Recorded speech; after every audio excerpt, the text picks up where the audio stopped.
Assalamualaikum warahmatullahi wabarakatuh. Perkenalkan, nama saya Askalintang Ramanda, NPM 197555001 dari Akuntansi Perpajakan. Populasi merupakan suatu wilayah generalisasi objek atau subjek yang menjadi karakteristik dan kuantitas tertentu terhadap penelitian objek atau subjek oleh peneliti untuk dibagi dan kemudian ditarik kesimpulannya. Sedangkan sampel bagian dari jumlah dan karakteristik yang dimiliki oleh populasi tertentu. Sampel acak sederhana atau simple random sampling merupakan tipe sampel yang memberikan kesempatan yang sama kepada semua anggota populasi untuk ditetapkan sebagai anggota sampel. Ada dua cara sampel acak sederhana, yaitu sistem kocok atau arisan. Yang kedua, sistem menggunakan tabel acak. Soal untuk mengetahui rata-rata produksi padi dari 200 petani, suatu survei dilakukan terhadap 20 petani dengan menggunakan metode simple random sampling without replacement. Dari survei yang dilakukan diperoleh data sebagai berikut.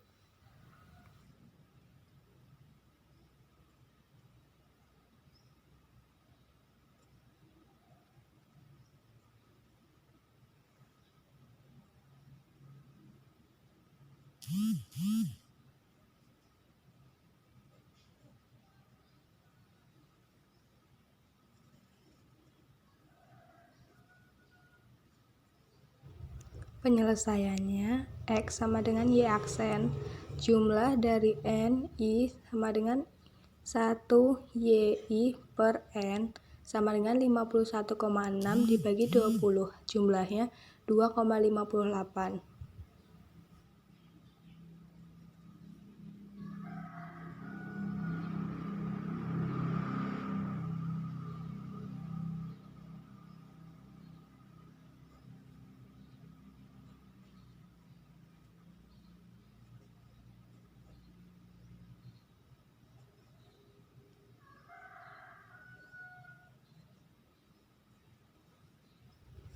S kuadrat sama dengan jumlah NI sama dengan 1 dalam kurung YI per Y aksen tutup kurung kuadrat per N min 1 sama dengan 4,972 dibagi 19 hasilnya 0,26.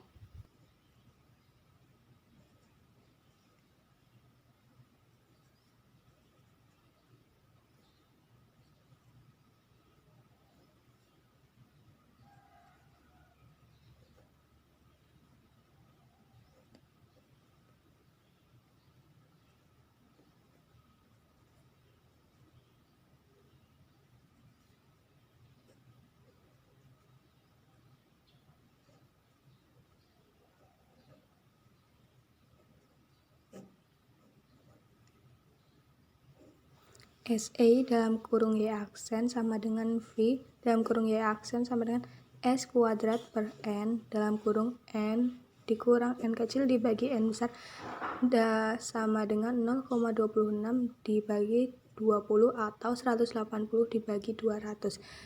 Hasilnya 0,00117.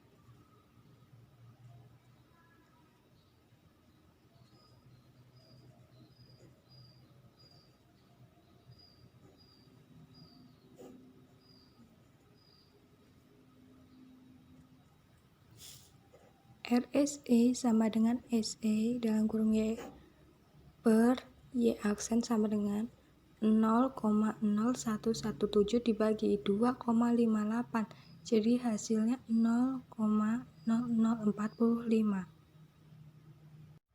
Stratified random sampling atau sampel acak terstruktur. Teknik samplingnya dilakukan apabila populasi bersifat heterogen, di mana data diperoleh memiliki keadaan yang sama terhadap kelompok atau strata yang berbeda. Tekniknya dengan membagi beberapa strata atau kelompok yang bersifat heterogen. N2000 yang terdiri dari 4 stratum, N1 500, N2 1200, N3 1200, N4 100 dengan ukuran N80. Berapakah besar sampel yang harus dialokasikan pada masing-masing stratum?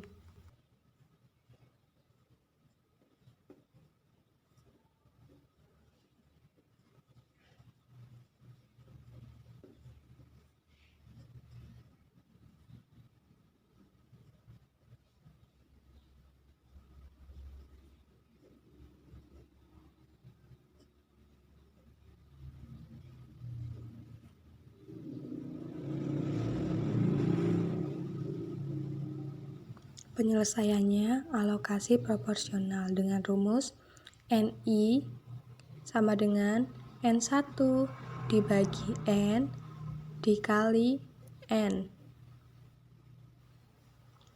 N1 sama dengan 500 dibagi 2000 dikali 80 sama dengan 20.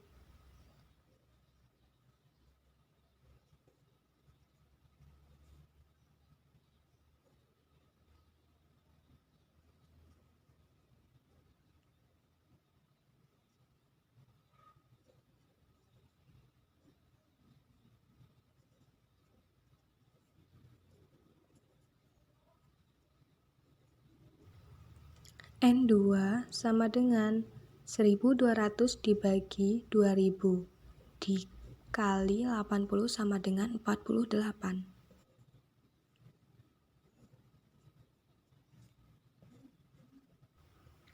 N3 200 dibagi 2000 dikali 80 sama dengan 8.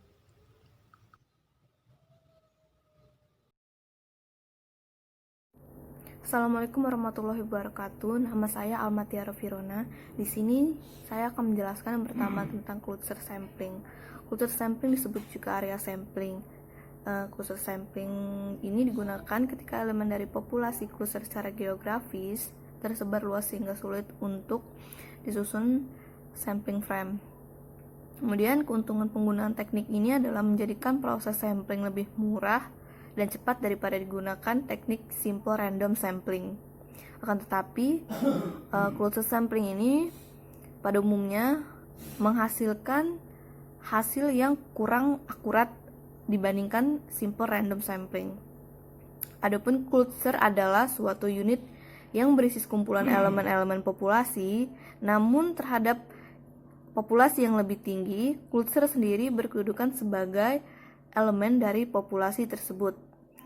Seorang peneliti menggunakan cluster sampling pertama-tama memilih sampel yang berbentuk cluster dari suatu populasi. Selanjutnya, dari tiap-tiap cluster sampling tersebut diturunkan sampel yang berbentuk elemen. Sebagai contoh, pemilihan sampel pada suatu pegawai departemen yang pegawainya tersebar di berbagai unit kerja yang tersebar secara geografis. Pada kasus ini, peneliti dapat menjadikan unit kerja sebagai cluster dan selanjutnya secara random memilih beberapa unit kerja sebagai sampel. Pada setiap unit kerja yang terpilih tersebut, kemudian seluruh pegawai dijadikan sampel penelitian. Selanjutnya di sini saya akan membahas tentang penarikan sampel secara sistematis. Definisi dari penarikan sampel secara sistematis adalah metode untuk mengambil sampel secara sistematis dengan interval atau jarak tertentu dari suatu kerangka sampel yang telah diturunkan. Misalkan, sebuah populasi terdiri dari N unit diberi nomor 1 sampai N dalam beberapa susunan. Untuk memilih sebuah sampel berukuran N unit, kita ambil sebuah unit dari K unit yang pertama, selanjutnya mengambil setiap kelipatan unit K.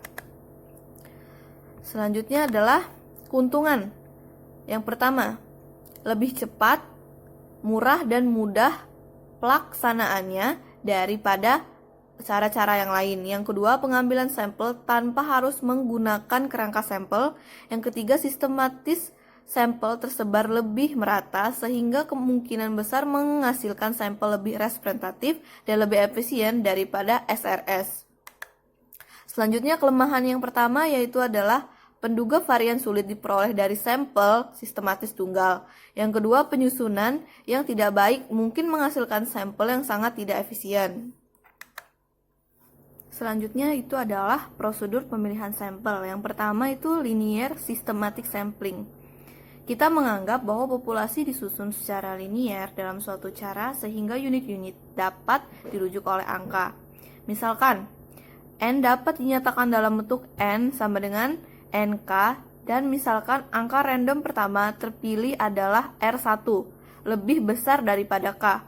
K disebut dengan sampling interval. Maka sampel terdiri dari unit-unit ke R1, R1 plus K, R1 plus 2K.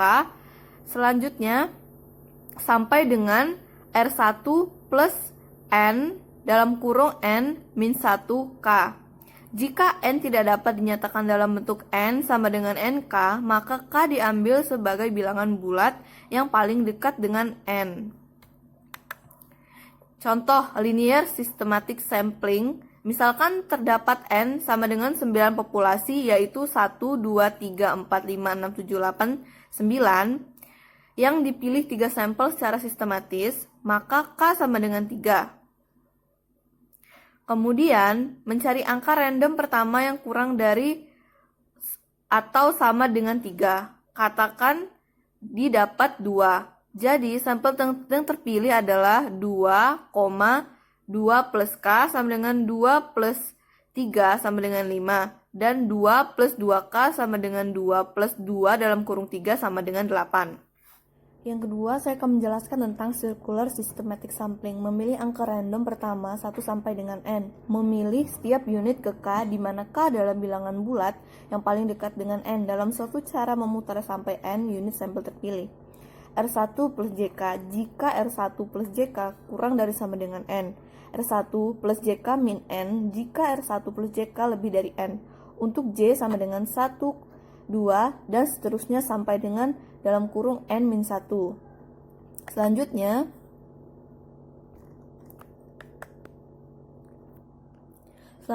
contoh, misalkan terdapat N 9 populasi yaitu 1, 2, 3, 4, 5, 6, 7, 8, 9 yang dipilih 3 sampel secara sistematis.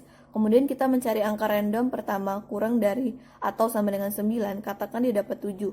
Jadi sampel yang terpilih adalah 7 dalam kurung 7 plus K min 9 sama dengan dalam kurung 7 plus 3 min 9 sama dengan 1. Dan dalam kurung 7 plus 2 buka kurung 3 tutup kurung min 9 sama dengan 4. Nama saya Anissa Enemuti, NPM 197555007. Di sini saya akan menjelaskan tentang yang pertama, penarikan sampel kuota, yang kedua, penarikan sampel purposif, dan yang terakhir, kesalahan dalam penarikan sampel. Penarikan sampel kuota adalah pengambilan sampel dari populasi yang mempunyai ciri-ciri tertentu sampai jumlah atau kuota yang diinginkan. Tujuan penarikan sampel kuota adalah untuk memperbaiki keterwakilan seluruh komponen dalam populasi. Maksud dari keterwakilan di sini adalah supaya seluruh karakteristik dalam populasi dapat terwakilkan dan tergambarkan dengan baik. Contoh penarikan sampel kuota misalnya akan dilakukan penelitian terhadap kinerja perbankan dari populasi 120 bank dan jumlah kuota yang telah ditentukan adalah 50 bank. Nah, jika pengumpulan kuota tersebut belum memenuhi 50 bank, maka penelitian dianggap belum selesai karena belum memenuhi kuota yang telah ditentukan tadi. Dan penelitian harus diteruskan sampai kuota 50 banknya itu terpenuhi.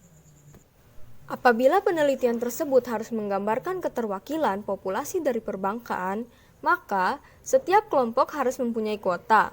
Perbankan dapat dikelompokkan menjadi 3 bagian, yaitu yang pertama 15% bank beraset besar, yang kedua 36% bank beraset sedang, dan yang terakhir 49% bank beraset kecil. Penarikan sampel setiap kelompok ini harus sesuai dengan kuota yang telah ditetapkan tadi. Penarikan sampel purposif. Penarikan sampel purposif adalah penarikan sampel dengan pertimbangan tertentu. Pertimbangan ini didasarkan oleh kepentingan atau tujuan penelitian.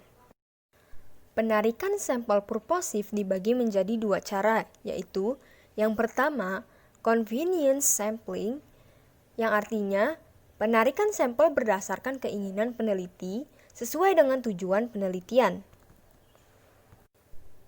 Yang kedua, judgment sampling, yang artinya penarikan sampel berdasarkan penelitian terhadap karakteristik anggota sampel yang disesuaikan dengan tujuan penelitian. Metode ini biasanya dilakukan untuk penelitian yang bersifat kualitatif. Contohnya, penelitian tentang terigu. Maka, sampel yang sengaja dipilih adalah PT Bogasari dengan alasan atau judgement bahwa PT Bogasari merupakan perusahaan yang paling besar dan dominan dalam industri terigu dengan pangsa pasar lebih dari 40%. Kesalahan penarikan sampel atau sampling error. Kesalahan penarikan sampel adalah perbedaan antara nilai statistik sampel dengan nilai parameter dari populasi. Contoh soal, Bank Indonesia ingin melihat kinerja dari 5 bank daerah dengan melihat laba yang diperoleh per Desember 2012 dengan hanya mengambil sampel sebanyak 2 bank saja. Hitunglah kesalahan sampel yang mungkin terjadi akibat dari proses pengambilan sampel tersebut. Di bawah ini adalah tabel 5 bank BPD beserta nilai laba tahun 2012 dalam jutaannya. Cara mengerjakannya, yang pertama, kita perlu mengingat bahwa terdapat 5 buah bank BPD dan sebagai sampelnya dipilih 2 bank saja, sehingga akan ada kombinasi sebanyak 10 sampel. Rumusnya, C, N besar, N kecil sama dengan N besar faktorial per N kecil faktorial, buka kurung, N besar dikurang N kecil, tutup kurung faktorial.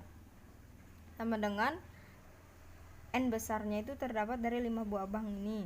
5 faktorial per N kecilnya dipilih 2 bank saja, yaitu 2 faktorial, buka kurung, 5 dikurang 2, tutup kurung faktorial. Sama dengan 5 faktorial per 2 faktorial kali 3 faktorial.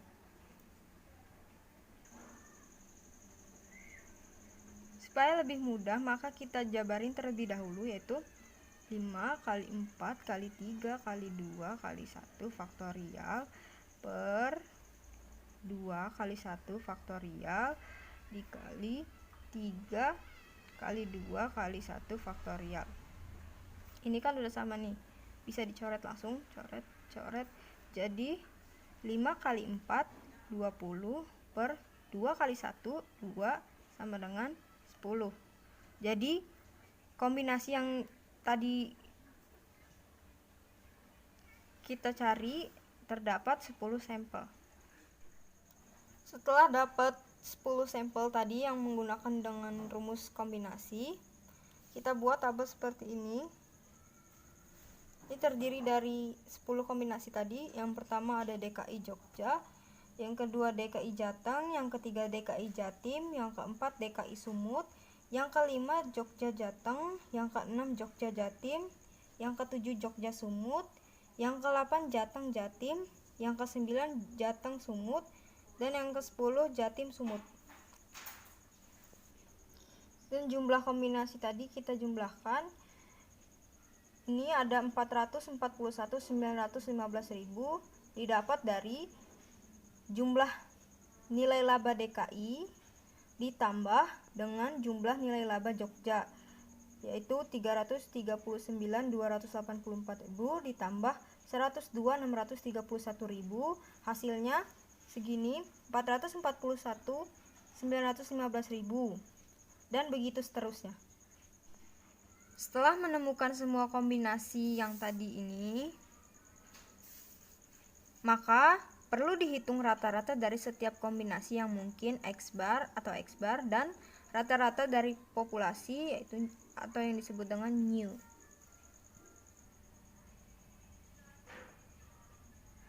Di sini kita bisa lihat rata-rata dari setiap kombinasi yang tadi, yang ini.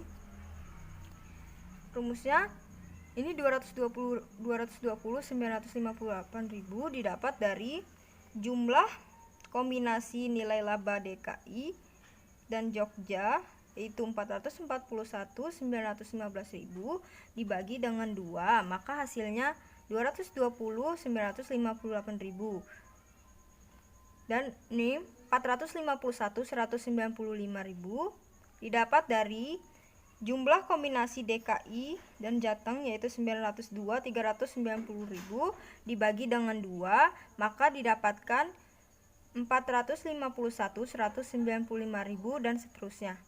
Setelah kita mencari rata-ratanya atau X-barnya, selanjutnya kita mencari rata-rata dari populasi atau yang disebut dengan mu.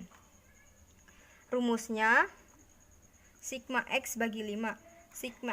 Sigma X ini didapat dari jumlah nilai laba ini, yaitu 2.151.436.000 dibagi dengan 5 dari terdapat 5 bank, maka hasilnya 430.287.000. Setelah menemukan rata-rata laba per Desember 2012 dalam jutaan rupiah dari sampel dan populasi yang tadi ini, maka dapat kita hitung kesalahan penarikan sampelnya dengan rumus X bar minus mu. Dari tabel ini kita bisa melihat hasil kesalahan sampelnya. Kombinasi pertama hasilnya minus 209.330.000. Ini didapatkan dari rata-rata atau X bar kombinasi pertama, yaitu 220.958.000 dikurang dengan mu 430.287.000, maka kita dapatkan hasilnya minus 209.330.000. Begitu juga dengan seterusnya. Kombinasi kedua didapatkan hasilnya 20.908.000, kombinasi ketiga 101.675.000, sampai dengan kombinasi ke-10 hasilnya 142. Nama saya Dea Salwa Putri, NPM 197555010. Di sini saya akan menjelaskan materi tentang distribusi sampel rata-rata. Distribusi sampel rata-rata merupakan distribusi normal dengan rata-rata dan standar deviasi.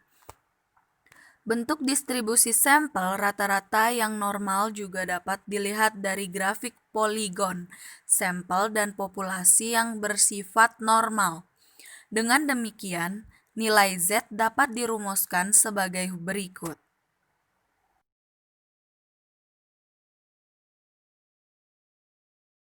Penyelesaian. Diketahui N23 rata-rata 750, standar deviasi 45,5. Untuk nilai tengah populasi dan sampel sama saja, yaitu 750. Untuk mencari nilai S, yaitu rumusnya S sama dengan standar deviasi dibagi akar N, dan nilainya S sama dengan 45,5 dibagi akar 23 sama dengan 9,5. Dan untuk mencari nilai Z dan probabilitasnya, yaitu dengan rumus Z sama dengan X min rata-rata per S. Z-nya sama dengan X kurang dari 725 sama dengan 725 dikurang 750 dibagi dengan 9,5, yang hasilnya min 2,63. Jadi nilai Z-nya adalah min 2,63.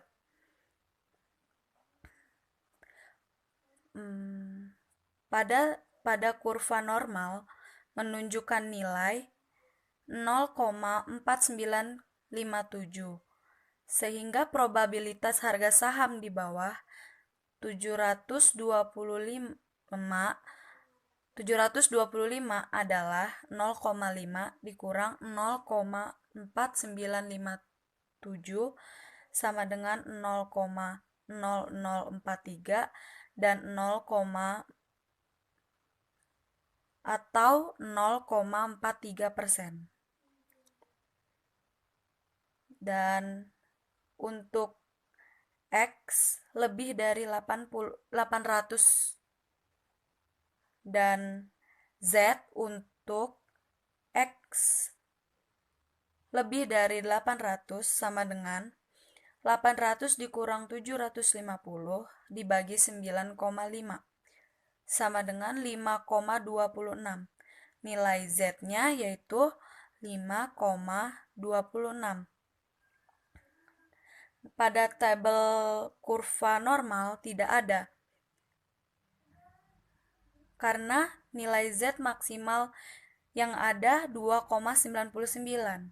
Oleh sebab itu, probabilitasnya dapat menggunakan nilai yang tertinggi, yaitu Z sama dengan 3,99 dengan probabilitas 0,49997, sehingga probabilitas harga saham di atas 800 adalah 0,5 dikurangin 0,49997 yang jumlahnya 0,003%.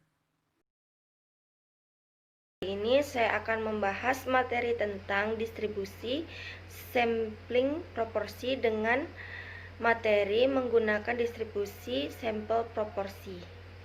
Baik, pertama-tama kita akan membahas tentang pengertian populasi. Populasi ialah kumpulan dari semua kemungkinan orang-orang, benda-benda, dan ukuran lain yang menjadi objek perhatian atau kumpulan seluruh objek yang meliputi perhatian. Populasi terbagi menjadi dua, yaitu yang pertama, populasi terbatas unsurnya, terbatas berukuran N. Contoh, populasi bank, populasi reksadana, dan sebagainya.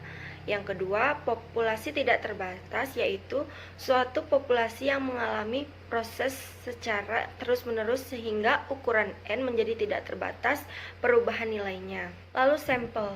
Sampel merupakan suatu bagian dari populasi tertentu yang menjadi perhatian. Sampel juga terbagi menjadi dua. Yang pertama, sampel probabilitas merupakan suatu sampel yang dipilih sedemikian rupa dari populasi sehingga masing-masing anggota populasi melakukan probabilitas atau peluang yang sama untuk dijadikan sampel. Yang kedua, sampel non-probabilitas merupakan suatu sampel yang dipilih sedemikian rupa dari populasi sehingga setiap anggota tidak memiliki probabilitas atau peluang yang sama untuk dijadikan sampel. Selanjutnya yaitu metode sampling. Sebelum melakukan penelitian diperlukan sampling agar penelitian dapat berjalan dengan baik dan lancar dan tepat. Untuk mendapatkan sampel yang diambil dari populasi banyak sekali, peluang terjadinya kombinasi-kombinasi sampel yang akan diteliti. Maka, para peneliti perlu tahu banyak sampel yang mungkin diambil dari populasi tersebut. Lalu, apakah itu distribusi sampling? Distribusi sampling merupakan kumpulan suatu nilai statistika yang sejenis lalu disusun dalam suatu daftar sehingga terdapat hubungan antara nilai statistik dan frekuensi statistik. Pengertian tersebut merupakan penelitian dari Sujana 2001. Nah, distribusi sampling ini terdiri dari yang pertama distribusi sampel rata-rata, distribusi sampling proporsi, distribusi sampling selisih rata-rata, dan distribusi sampling selisih proporsi. Oke, pada materi kali ini saya akan membahas tentang distribusi sampling proporsi dan bagaimana menggunakan distribusi sampling proporsi. Baik, simak berikut ini. Distribusi sampling proporsi menurut Sujana adalah kumpulan atau distribusi semua perbandingan sampelnya untuk suatu peristiwa. Berikut merupakan notasi dari distribusi sampling proporsi. Notasi dalam distribusi sampling proporsi yaitu ada rata-rata X per N dan standar deviasi X per N. Rumus distribusi sampling proporsi ada populasi tidak terbatas dengan populasi terbatas, di mana populasi tidak terbatas N per N lebih besar dari 5% dan populasi yang terbatas N per N besar 5%. Nah, berikut ini ada rata-rata, standar deviasi, dan nilai baku. Bisa kita lihat bersama-sama bagaimana rumusnya. Sedikit pembahasan, jika nilai Pi dari populasi tidak diketahui, dalam hal ini Pi dianggap sama dengan 0,5, yaitu nilai Pi 1 dikurang Pi yang maksimum.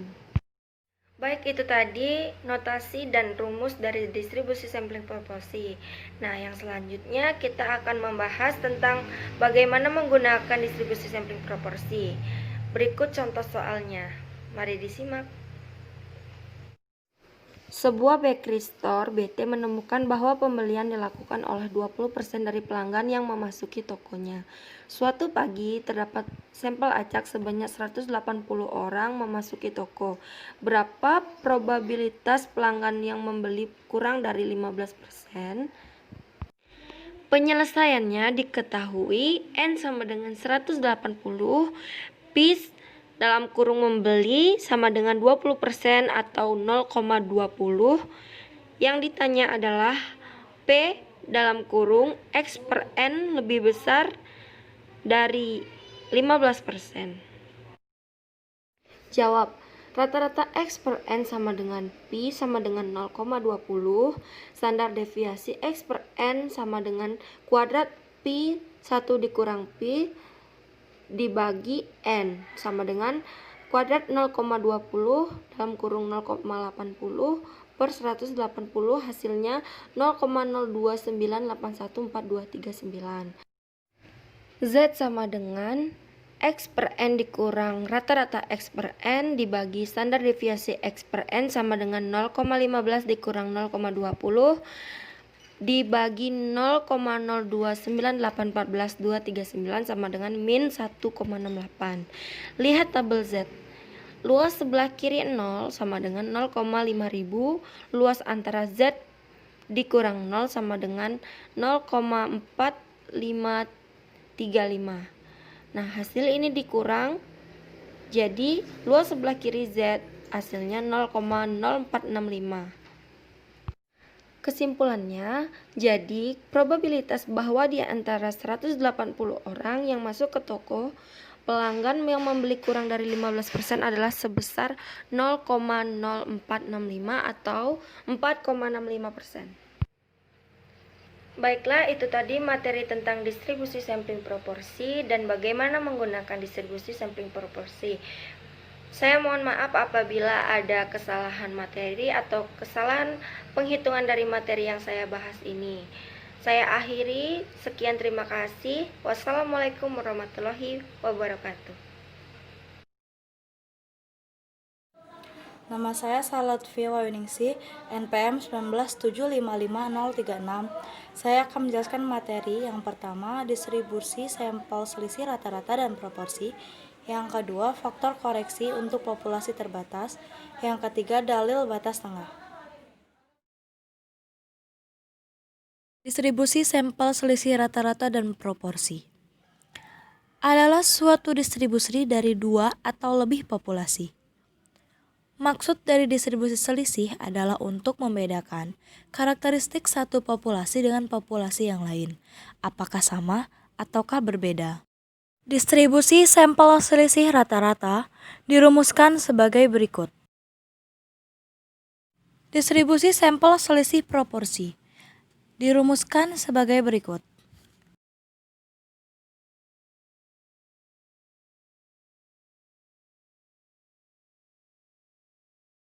Jawab, perdagangan N1 sama dengan 200, P1 sama dengan 0,67, aneka industri N2 sama dengan 100, dan P2 sama dengan 0,44. Beda proporsi atau selisih proporsi sama dengan P1 dikurang P2 sama dengan 0,1. Jadi, kita masukkan ke rumusnya, yaitu standar deviasi dari selisih proporsi adalah S P1 min P2 sama dengan akar P1 dalam kurung 1 min P1 tutup kurung per N1 ditambah P2 dalam kurung 1 min P2 tutup kurung per N2. Yang mana hasilnya segini, yaitu akar 0,67 dalam kurung 1 min 0,67 tutup kurung per 200 ditambah 0,44 dalam kurung 1 min 0,44 tutup kurung per 100 sama dengan 0,06. Selanjutnya kita cari nilai Z-nya.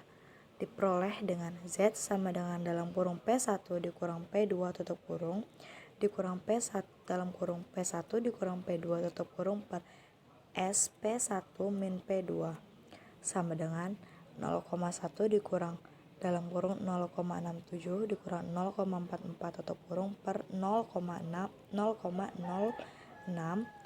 yang mana hasilnya yaitu min 2,16. Jadi, probabilitas selisih harga saham meningkat lebih dari 10% adalah 98,03%. Hal ini menunjukkan bahwa terdapat perbedaan yang relatif besar antara kenaikan harga saham kelompok, aneka industri, dan perdagangan.